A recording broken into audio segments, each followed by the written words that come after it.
Hello student. हमने basic mathematics in physics में दो लेक्चर में हमने बताया कि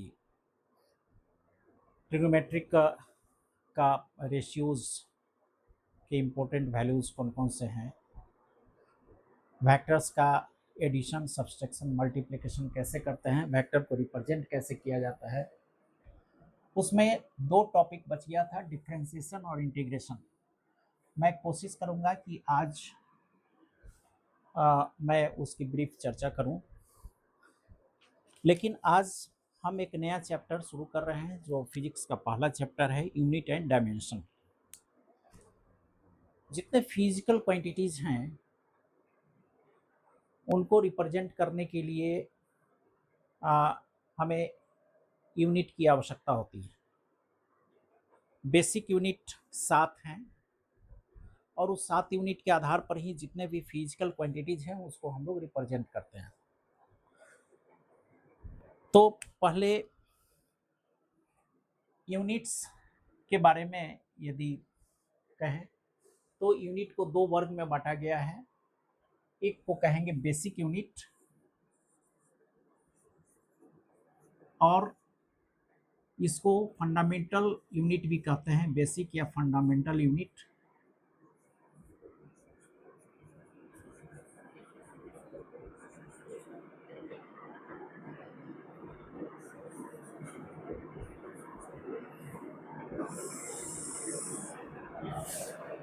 और दूसरा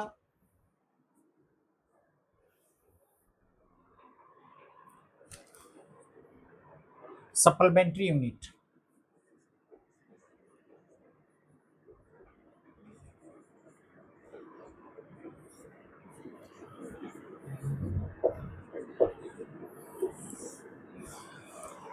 बेसिक यूनिट में मुख्य रूप से 7 होते हैं, जिसमें पहला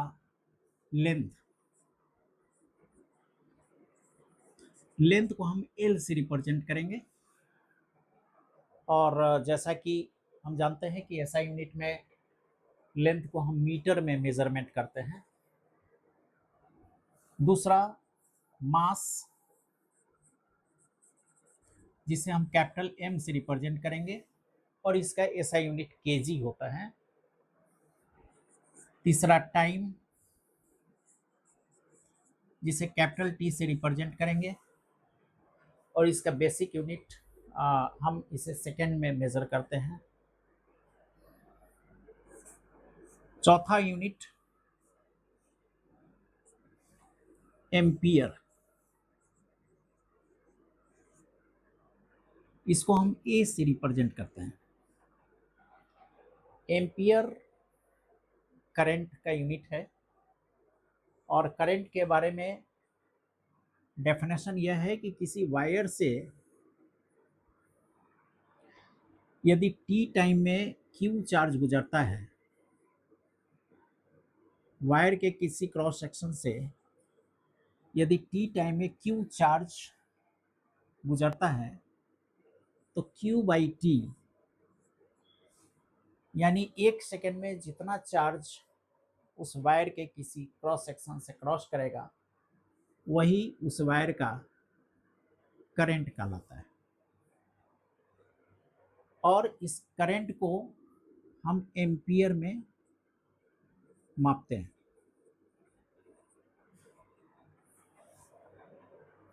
यदि दो वायर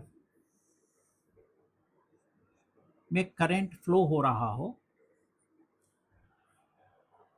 और एक ही दिशा में दोनों में करंट फ्लो हो रहा हो, उस स्थिति में दोनों वायर एक दूसरे को अट्रैक्ट करेगा। और यदि किसी दो वायर में अपोजिट डायरेक्शन में करंट फ्लो हो रहा हो तो एक दूसरे को रिपेल करेगा। तो अट्रैक्शन और रिपल्शन का वह फोर्स जो दो वायर के बीच लगता है, रिपल्शन और अट्रैक्शन का वह फोर्स जो दो वायर के बीच लगता है, यह दोनों वायर में प्रवाहित होने वाले करंट मान लें I1 I2 है। सपोज कि इस वायर में I1 करंट है और इसमें I2 है। सपोज इसमें I1 है और इसमें I2 है। तो दोनों वायर में फ्लो होने वाला करंट I1 I2 बटे दोनों वायर के बीच का दूरी सपोज D है, D डिस्टेंस है, इज इक्वल टू म्यू 0/4 पाई। ये दोनों वायर के बीच का फोर्स हम लिखते हैं। इसको आगे पढ़ेंगे जब हम लोग ये force between current carrying wire जब हम पढ़ेंगे तो इस चीज को पढ़ेंगे। हम केवल यहाँ पर ये दिखाना चाहते हैं कि यदि दोनों में एक एक एम्पियर का फोर्स, एक एक एम्पियर का करंट हो तो इस स्थिति में force is equal to mu 0/4 pi 1 ampere into 1 ampere और दोनों के बीच का 1 मीटर का डिस्टेंस हो, d is equal to 1 metre हो तो 1, यानी दोनों वायर के बीच फोर्स म्यू 0/4 पाई लगेगा। दो करंट कैरिंग वायर जिसमें 1 एम्पियर का करंट फ्लो हो रहा हो, उसके बीच का दूरी 1 मीटर हो तो दोनों के बीच का फोर्स म्यू 0/4 पाई होगा, जबकि म्यू 0 का वैल्यू 4 पाई, हाँ, जबकि म्यू 0 का value, sorry, this will be 2 pi.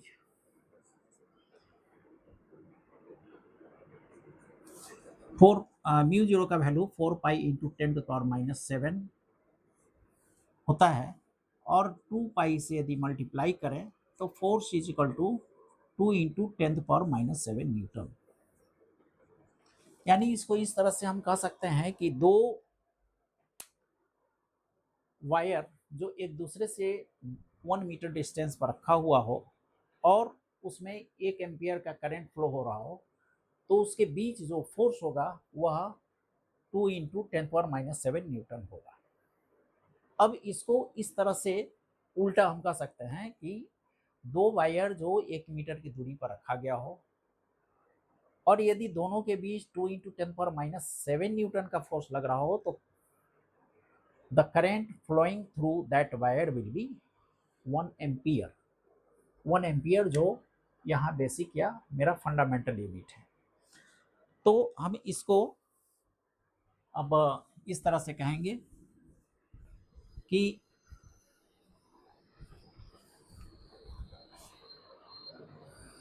one ampere is the amount of current if which flows through a wire placed at a distance parallelly from another wire by 1 meter, then they will experience a attractive or repulsive force of 2 into 10⁻⁷ Newton. तो दो wire उसके बीच यदि 2 इंटू 10⁻⁷ newton का force current flow के कारण महसूस किया जाए तो उस वायर में वायर का करंट 1 एम्पियर कहलाएगा। छठा फंडामेंटल यूनिट एक टेम्परेचर का होता है जिसे केल्विन कहते हैं और इसका नोटेशन के होता है। केल्विन, जब भी टेम्परेचर का हम मेजरमेंट की बात करते हैं तो जनरली हम लोग डिग्री सेंटीग्रेड में टेम्परेचर को मापते हैं और इसका पैमाना 0 डिग्री सेंटीग्रेड टेम्परेचर की जब बात करते हैं तो यह बर्फ के जमने का टेम्परेचर होता है, फ्रीजिंग पॉइंट होता है। और 100 डिग्री सेंटीग्रेड की बात करते हैं तो यह पानी का बॉइलिंग पॉइंट होता है। एक दूसरा यूनिट भी टेम्परेचर मापने का है और उस यूनिट को हम इस तरह डिफाइन करते हैं कि वह टेम्परेचर जिसमें वाटर अपने तीनों फॉर्म में, वाटर अपने तीनों फॉर्म में यानी सॉलिड के रूप में, लिक्विड के फॉर्म में और वेपर के फॉर्म में यानी गैसियस फॉर्म में, तीनों फॉर्म में एक साथ एग्जिस्ट करे, वह टेम्परेचर जिस पर वाटर का सॉलिड, लिक्विड और गैसियस स्टेट एक साथ एग्जिस्ट करे, वह ट्रिपल पॉइंट ऑफ वाटर कहलाता है। Triple point 273.16 degree centigrade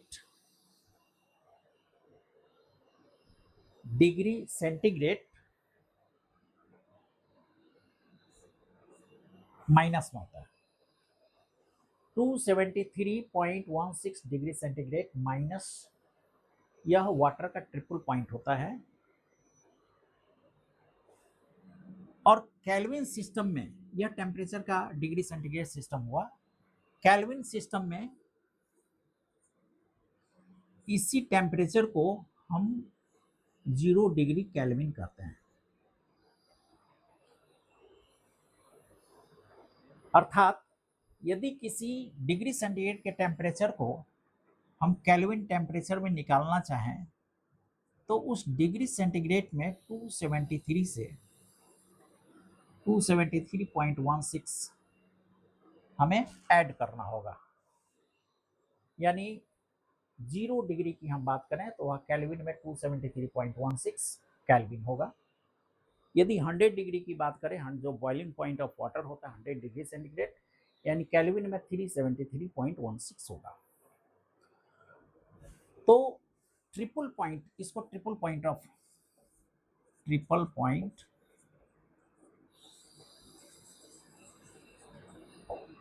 temperature कहते हैं। यदि ट्रिपल पॉइंट ऑफ वाटर के टेम्परेचर को 273.16 से डिवाइड करें तो जो टेम्परेचर मिलेगा वह 1 केल्विन कहलाता है। केल्विन का परिभाषा, केल्विन का डेफिनेशन यह है कि triple point the one by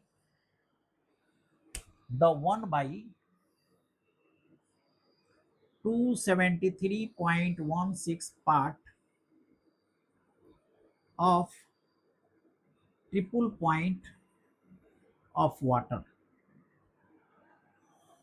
1 by 273.16 part of triple point of water temperature is called 1 Kelvin. 1 Kelvin.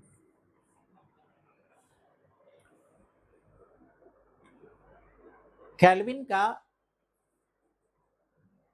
Temperature का डिफरेंस वही होता है जो डिग्री सेंटीग्रेड का होता है। यानी 1 degree centigrade temperature difference is equal to 1 kelvin temperature difference. बस अंतर सिर्फ यह होता है कि बेस यानी स्टार्टिंग पॉइंट जो हम डिग्री सेंटीग्रेड को 0 डिग्री से हम शुरू करते हैं, 0 डिग्री से, वह केल्विन का 273.16 केल्विन होता है। अर्थात डिग्री सेंटीग्रेड का स्टार्टिंग पॉइंट 273.16 केल्विन है। यहाँ से हम डिग्री शुरू करते हैं यानी 0 डिग्री होता है यह, और केल्विन का स्टार्टिंग पॉइंट -273.16 डिग्री सेंटीग्रेड होता है, जहां हम 0 केल्विन की शुरुआत करते हैं। छठा यूनिट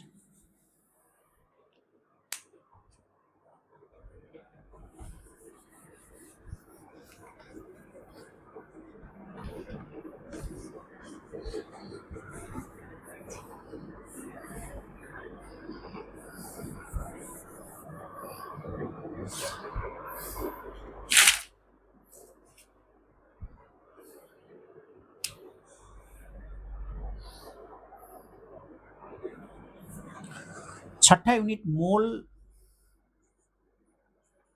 है। मोल यानी अमाउंट ऑफ सब्सटेंस। एक एवोगैड्रो नंबर n, जो केमिस्ट्री में क्लास 10 में आप पढ़े होंगे, n this is equal to 6.023 into 10 power 23। ये वो नंबर है कि इतने नंबर में मॉलिक्यूल को यदि इकट्ठा किया जाए, और यदि मोनोएटॉमिक मॉलिक्यूल हो तो इस स्थिति में हम कह सकते हैं कि इतने नंबर में एटम्स को इकट्ठा किया जाए या इतनी संख्या में मॉलिक्यूल्स को इकट्ठा किया जाए तो सब्सटेंस का जो मास होगा वह 1 मोल के बराबर होगा। यानी this much molecule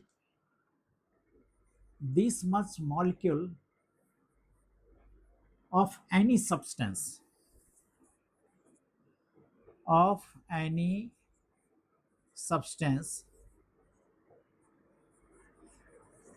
is called 1 mole.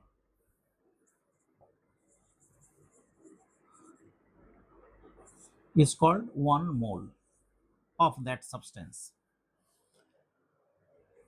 अब मान लीजिए कि हम वाटर की बात करें तो वाटर का यदि हम वेट ले लें तो हाइड्रोजन का 2, ऑक्सीजन का 16, यानी दैट इज 18। यदि हम सल्फ्यूरिक एसिड की बात करें तो हाइड्रोजन का 2, सल्फर का 32 और ऑक्सीजन का 16 चौका 64। This is equal to 4 2 6 2 8 6 3 9। यदि इस अन्य की बात करें, सपोज हम लोग जिंक हाइड्रोजन सल्फाइड की बात करते हैं, सॉरी नाइट्रिक HNO3 की हम बात करते हैं, नाइट्रिक एसिड। अब HNO3 में हाइड्रोजन 1, नाइट्रोजन 14, 15 हो गया, 15 और 16 तिहाई 48, यानी 8 5 13 और 4 1 5 1 6 63। तो ये इसको मॉलिक्यूलर वेट कहेंगे। मॉलिक्यूलर वेट पानी का 18, सल्फ्यूरिक एसिड 98, HNO3 63।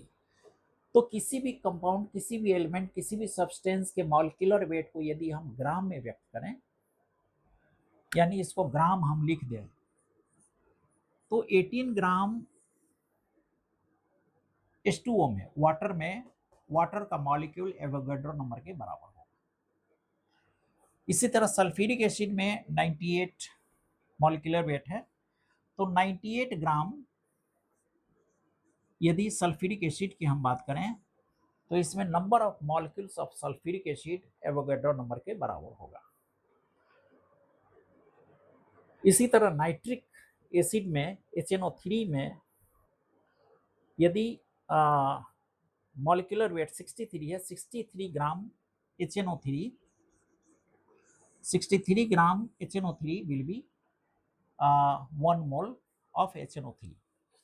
यानी 1 मोल किसी भी सब्सटेंस का उसके मॉलिक्यूलर वेट को ग्राम के बराबर होता है, मॉलिक्यूलर वेट के बराबर ग्राम के बराबर होता है।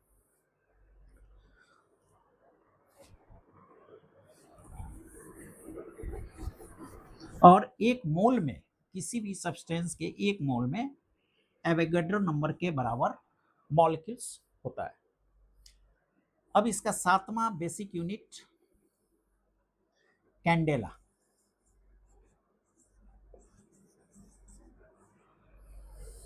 कैंडेला लाइट से जुड़ा हुआ यूनिट है। लाइट में मान लीजिए एक सोर्स है जिससे चारों तरफ लाइट निकल रहा है, दिस लाइट एमिट हो रहा है।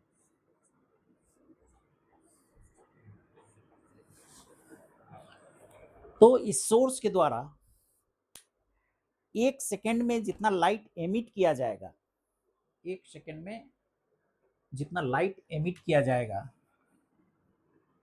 वह उसे ल्यूमेन में हम लोग मापते हैं। इफ 3 डायमेंशनल है, पीछे भी लाइट आएगा, आगे भी एमिट करेगा, साइड में भी एमिट करेगा, यानी यह सोर्स पूरे 4 पाई स्टेरेडियन सॉलिड एंगल में लाइट जो एमिट करेगा पर सेकेंड वह एक ल्यूमेन कहलाता है। और वह लाइट एनर्जी जो किसी सोर्स के द्वारा किसी पर्टिकुलर डायरेक्शन में एक यूनिट सॉलिड एंगल यानी 1 स्टेरेडियन के थ्रू एमिट किया जाता हो, यानी इसको कहेंगे ल्यूमेन। जो टोटल लाइट एमिट कर रहा है सोर्स, और टोटल लाइट जो एमिट कर रहा है पूरा का पूरा जो सॉलिड एंगल है 4 पाई स्टेरेडियन में, यानी 4 पाई से हम यदि इसको डिवाइड कर दें तो दिस इज ल्यूमिनस इंटेंसिटी, इसको ल्यूमिनस इंटेंसिटी कहेंगे, और इसका यूनिट कैंडेला।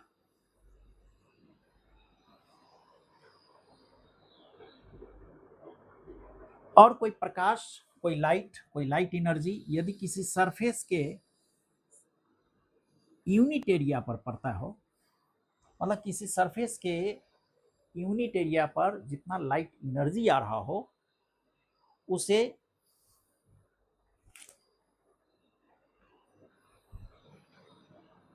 लक्स कहते हैं।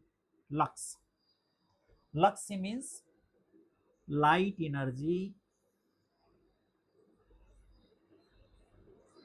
Per unit area, light energy per unit area lux. तो ये 3 टर्म है। ल्यूमेन टोटल एनर्जी जो किसी सोर्स के द्वारा छोड़ा जाता हो। अब जो टोटल एनर्जी छोड़ेगा सोर्स के द्वारा यानी चारों तरफ निकलेगा, यानी 4 पाई स्टेरेडियन से निकलेगा। यूनिट स्टेरेडियन से जो लाइट एनर्जी पास होगा ल्यूमिनस इंटेंसिटी कहलाता है, जिसका यूनिट कैंडेला होता है। और कैंडेला को कहा गया है कि एक candela 1/683 watt of light energy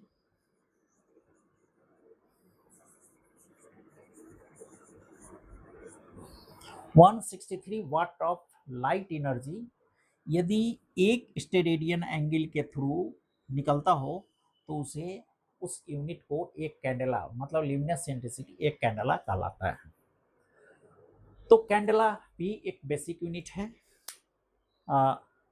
जिसका आगे हम लोग इस्तेमाल भी करेंगे, और इस पर डायमेंशन कैसे लगेगा इसकी भी हम लोग चर्चा करेंगे। तो ये 7 बेसिक यूनिट हो गए।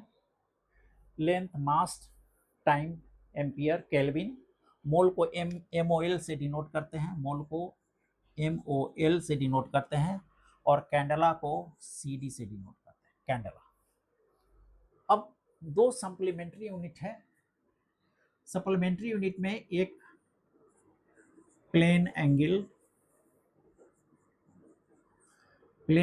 इसको थीटा से रिप्रेजेंट करते हैं, और दूसरा सॉलिड एंगल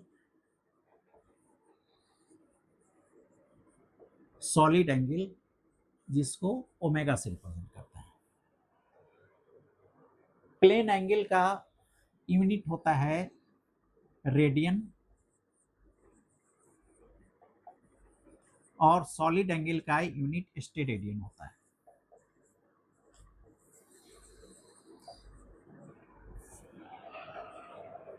प्लेन एंगल के बारे में पहले से भी हम लोग जानते हैं अच्छी तरह, और हमने पिछले लेक्चर में बताया भी था कि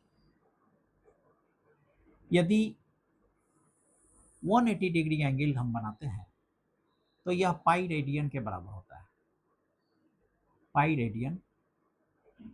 और हम एक चक्कर लगाते हैं किसी सर्किल पर, 1 राउंड लगाते हैं यानी 360 डिग्री, तो वह 2 पाई रेडियन के बराबर होता है, यानी 360 degree this is 2 pi radian.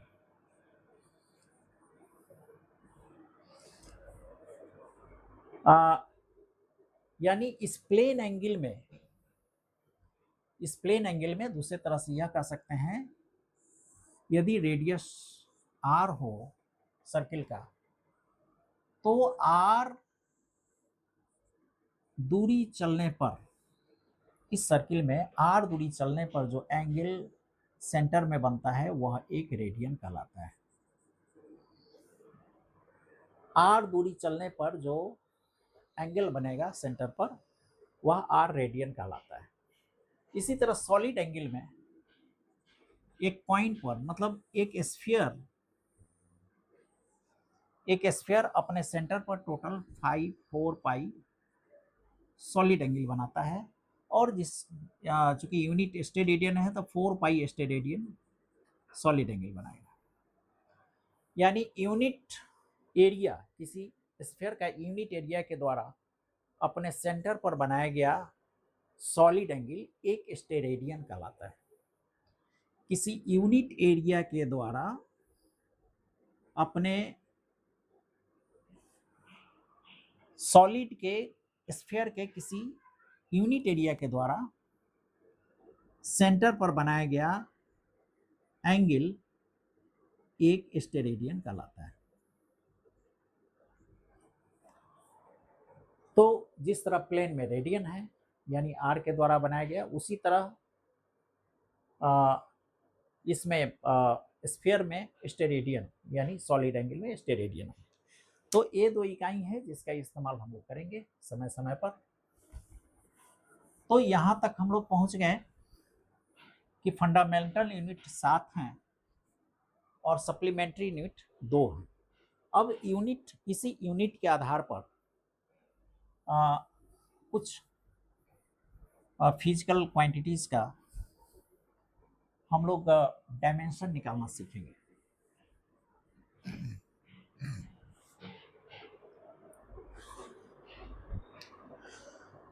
कुछ महत्वपूर्ण डायमेंशन जिसके बारे में चर्चा करते हैं ताकि आपका कॉन्सेप्ट क्लियर रहे। अब जैसे वेलोसिटी की हम यदि बात करें तो वेलोसिटी में डिस्टेंस बाई टाइम या डिस्प्लेसमेंट बाई टाइम, डिस्प्लेसमेंट लंबाई है, फंडामेंटल यूनिट इसके लिए L होता है, और टाइम का T होता है, यानी L_t-1 ये डायमेंशन है वेलोसिटी का। एक्सेलरेशन का यदि हम निकालें एक्सेलरेशन, तो इसे लिखते हैं वेलोसिटी बाई टाइम, यानी वेलोसिटी को लिखते हैं displacement by time into time. This means displacement का L और टाइम का T², दिस L_t⁻², ये एक्सेलरेशन का डायमेंशन होता है। इसी तरह फोर्स का यदि हम फोर्स यानी this is mass into acceleration, mass का फंडामेंटल यूनिट m हम लिखते हैं, और एक्सेलरेशन का फंडामेंटल यूनिट L_t-2, यानी टोटल m_L_t-2, ये डायमेंशन फोर्स का होता है। अब इसी तरह टॉर्क का हम लेना यदि चाहें तो टॉर्क का R इंटू F, R जबकि डिस्टेंस है, लेंथ है, यानी this is L into F m_L_t-2, तो दिस इज m_L²t-2, ये टॉर्क का डायमेंशन होता है। कुछ कठिन हम लोग डायमेंशन निकालें ताकि कॉन्सेप्ट आपका क्लियर हो। जैसे gravitational constant G, universal gravitational constant G का हम लोग डायमेंशन निकालना चाहेंगे। चूंकि हम जानते हैं दो मास के बीच, दो मास m1 और m2 के बीच जब लॉ ऑफ ग्रेविटेशन से हम फोर्स कैलकुलेट करें, दोनों के बीच का दूरी यदि r हो तो दोनों के बीच force is equal to g m1 m2 divided by r square. अब F का डायमेंशन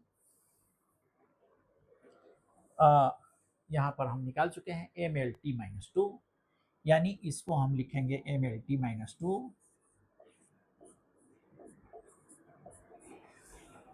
g, जिसका डायमेंशन हमें कैलकुलेट करना है, m का डायमेंशन m ही होता है मास, और r का l, यानी g का डायमेंशन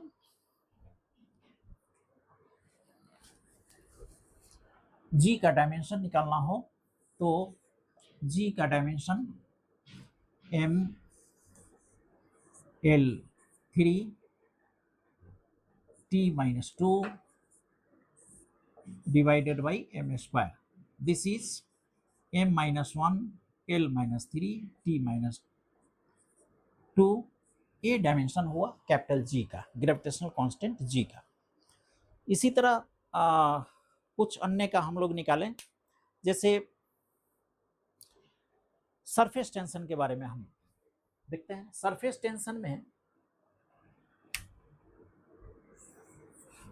टेंशन को परिभाषित करते हैं कि एक सरफेस है लिक्विड का, और इस पर एक लाइन हम L खींचते हैं, और इस लाइन पर यदि F फोर्स लगाया जा रहा है इस सरफेस के एक पार्ट के द्वारा, तो surface tension T is equal to F/L हम लोग लिखते हैं, यानी S is equal to F/L। F जिसका डायमेंशन होता है ml, यहाँ पे F का डायमेंशन हम लोग निकाल चुके हैं mlt-2, और L का डायमेंशन L, यानी mt-2, ये सरफेस टेंशन का डायमेंशन होगा।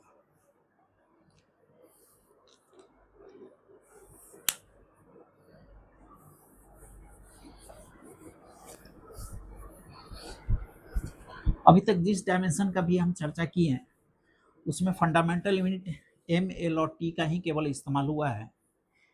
इसके अलावा हम चलते हैं अन्य का डायमेंशन निकालें, ताकि बाकी जो 4 फंडामेंटल यूनिट है, केल्विन, एम्पियर, मोल और कैंडेला, इन सब का भी इस्तेमाल हो। अब हम लोग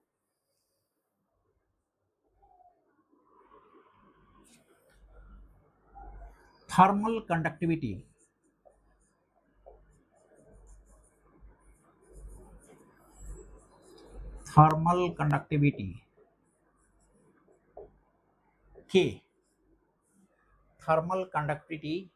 के, हालांकि केल्विन को भी हम के से ही डिनोट करते हैं, तो इसमें कंफ्यूज नहीं होना। थर्मल कंडक्टिविटी का हम लोग डायमेंशन यहाँ निकालेंगे। अब एक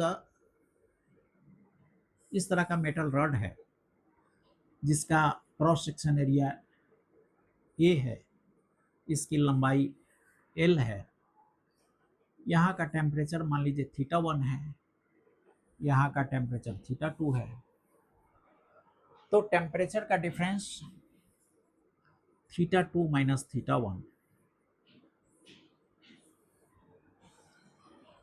और इसका सरफेस एरिया A और इसका लेंथ L, यानी rate of transmission of heat energy, that is H proportional to this। और यदि इसे हम rate of change of heat energy को यदि कैलकुलेट करें तो K जो थर्मल कंडक्टिविटी कहलाता है, K into A θ2 minus θ1 divided by L होता है। अब यहाँ थर्मल कंडक्टिविटी को हम इस हीट एनर्जी से हम कैलकुलेट कर सकते हैं। तो यहाँ पे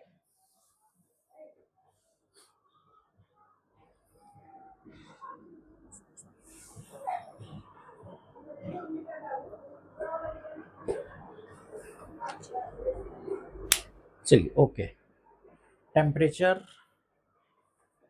या हीट एनर्जी, इसको कैलकुलेट हम इस तरह करेंगे।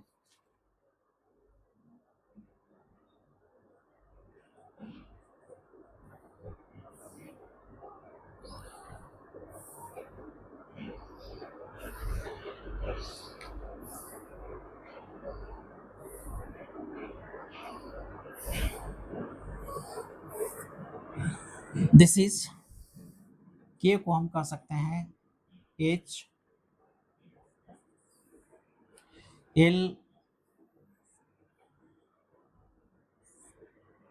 A यानी L स्क्वायर, और यहाँ टेम्परेचर यानी केल्विन।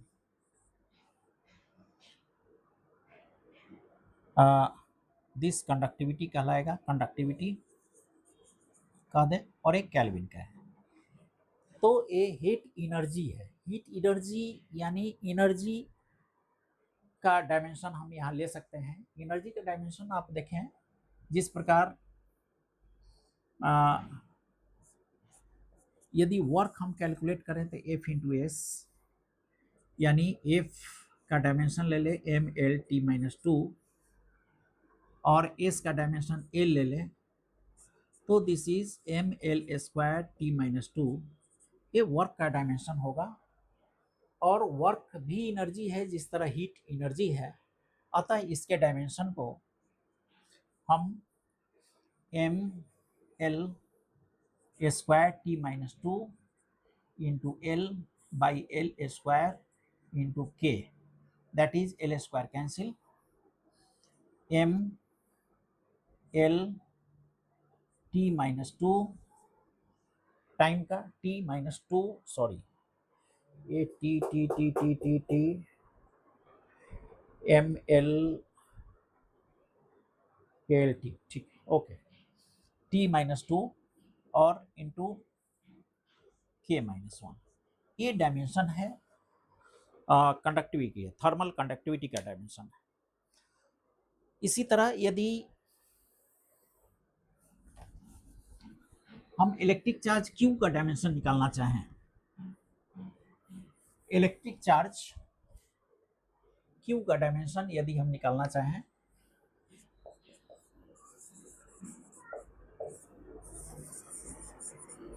इलेक्ट्रिक चार्ज Q, तो हम जानते हैं Q बाई T करंट होता है एम्पियर, जिसको A से हम डिनोट करते हैं, यानी Q का डायमेंशन, इलेक्ट्रिक चार्ज का डायमेंशन A इंटू टी, यानी एम्पियर इंटू टाइम, हम इसको लिख सकते हैं।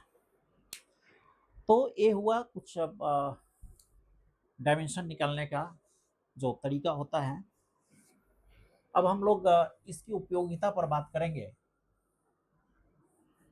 कि यूनिट डायमेंशन का क्या क्या उपयोग है, और इसके उपयोग से फिजिक्स में क्या क्या हम फायदा ले सकते हैं।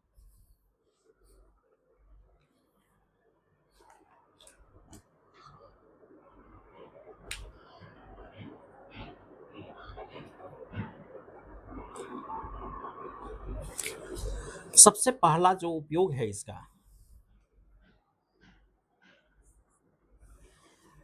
कि बहुत सारे इक्वेशन का हम लोग उपयोग करते हैं इसमें फिजिक्स में, और जितने भी फिजिक्स के इक्वेशन हैं वो सभी होमोजीनस होते हैं।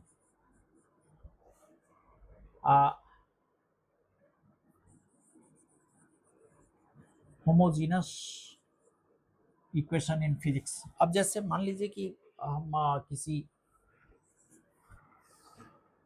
मोशन के लिए, यानी काइनेटिक मोशन का S is equal to ut plus half at square, ये बहुत पॉपुलर सब इक्वेशन है। V square is equal to u square plus 2as, फिर इसको लिख सकते हैं v is equal to u plus a t. या जितने भी इक्वेशंस हैं वे सभी डायमेंशन के दृष्टिकोण से होमोजीनियस होते हैं, अर्थात इसके प्रत्येक पार्ट का डायमेंशन बिल्कुल एक समान होगा। इसके प्रत्येक पार्ट का डायमेंशन बिल्कुल एक समान होगा। फिजिक्स में चाहे जो भी इक्वेशन है वे यदि a plus b plus c plus d के फॉर्म में हो तो प्रत्येक का यानी ए का, बी का, सी का, डी का, सब का डायमेंशन बिल्कुल एक समान होगा। यहाँ देखें जैसे एस डिस्प्लेसमेंट यानी एल इसका डायमेंशन है, यू यानी वेलोसिटी है, वेलोसिटी यानी एल टी माइनस वन आई इंटू टी यानी इसका डायमेंशन एल हो गया, टी टी कैंसिल। यहाँ पर हाफ ए टी स्क्वायर है, ए एक्सेलरेशन यानी टी माइनस टू और टाइम टी माइनस टू, ये कट गया यानी इसका डायमेंशन एल। इसी तरह यहाँ भी चेक कर सकते हैं वी स्क्वायर यानी एल टी माइनस वन का होल स्क्वायर, यू स्क्वायर इसका भी बिल्कुल एक समान होगा, ये भी तो वेलोसिटी है, एल टी माइनस वन का होल स्क्वायर। अब यहाँ 2as, ए यानी एल टी माइनस टू और एस यानी एल। अब यहाँ देखेंगे this is L T minus one का होल स्क्वायर कह सकते हैं इसको, यानी तीनों बिल्कुल बराबर है।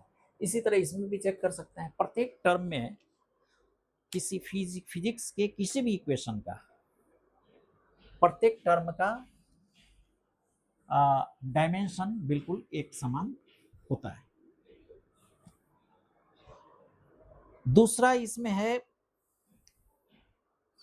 कि हम यूनिट को कन्वर्जन ऑफ यूनिट यानी इसकी मदद से हम किसी एक यूनिट को दूसरे यूनिट में बदल सकते हैं, कन्वर्जन ऑफ यूनिट।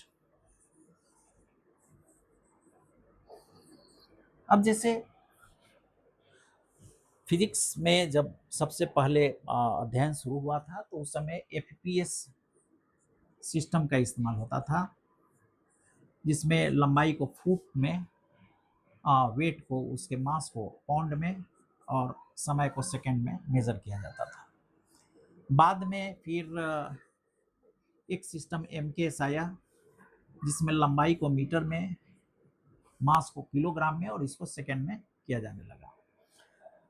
उस समय एक काफ़ी विषमता थी, प्रत्येक देश में जो भी शोध होते थे या फिजिक्स का अध्ययन होता था अलग अलग यूनिट में होते थे, जिससे काफ़ी परेशानी होती थी।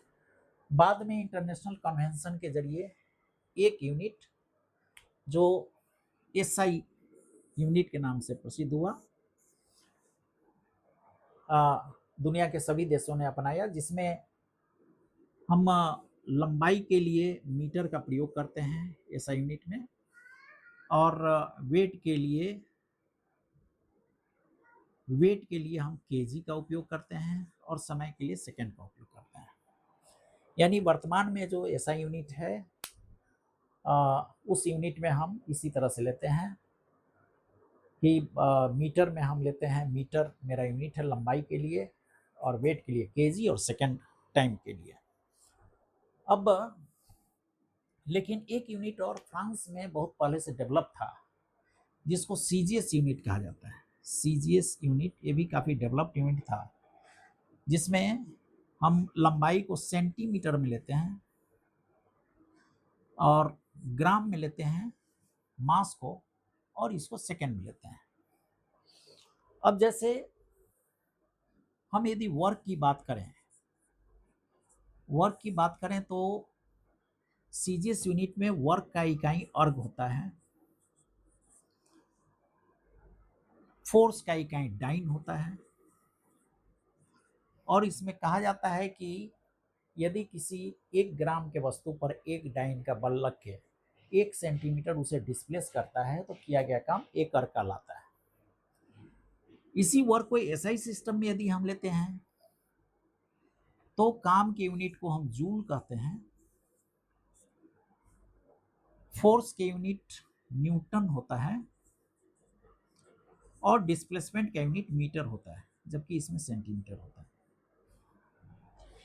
यानी ऐसा ही सिस्टम में कहते हैं कि 1 न्यूटन का फोर्स लग के 1 केजी के वस्तु को 1 केजी के वस्तु को यदि 1 मीटर डिस्प्लेस करता है तो किया गया काम 1 जूल है। अब हम जूल में लेते हैं 1 joule work is equal to F into S, यानी 1 joule is equal to 1 newton into 1 newton into 1 metre. अब 1 न्यूटन को हम यदि डायमेंशन में लिखें तो this is M L T minus 2, और मीटर को लिखें तो दिस इज एल, यानी 1 जूल, जूल का dimension M L square T minus 2। अब इस मास को जब जूल की बात करते हैं तो यह मास केजी में है। अब इसको हम लिख सकते हैं 1 केजी इंटू 1 मीटर का होल स्क्वायर और टाइम का होल स्क्वायर, टाइम सेकेंड चूंकि दोनों में एक ही होता है। अब दिस इज 1 केजी को 1000 ग्राम कर सकते हैं, 1 मीटर को 100 सेंटीमीटर कर सकते हैं का होल स्क्वायर इंटू टाइम का -2। टाइम कितना हुआ है? अब 1000 और 100, this is 10 to the power 5, 10 to the power 5 gram centimetre time t minus 2। अब ये जो ग्राम सेंटीमीटर है this is called erg CGS unit में, अर्थात लिख सकते हैं 1 joule is equal to 10 to the power 5 erg. इस तरह से हम कन्वर्ज कर सकते हैं किसी भी एसआई यूनिट को एफपीएस में, एमकेएस में या सीजीएस में हम इसको कन्वर्ट कर सकते हैं। तीसरा होता है कि हम किसी भी फिजिक्स के इक्वेशन को हम डिराइव कर सकते हैं, इसे कंप्लीट डिराइव नहीं करते हैं लेकिन लगभग डिराइव करते हैं। इसकी चर्चा हम लोग अगले क्लास में करेंगे, और इसके बाद का जो हमारा क्लास होगा वो इलेक्ट्रोस्टैटिक से इलेक्ट्रिक पोटेंशियल, इलेक्ट्रिक फील्ड, इससे हम लोग शुरू करेंगे। Okay, thank you.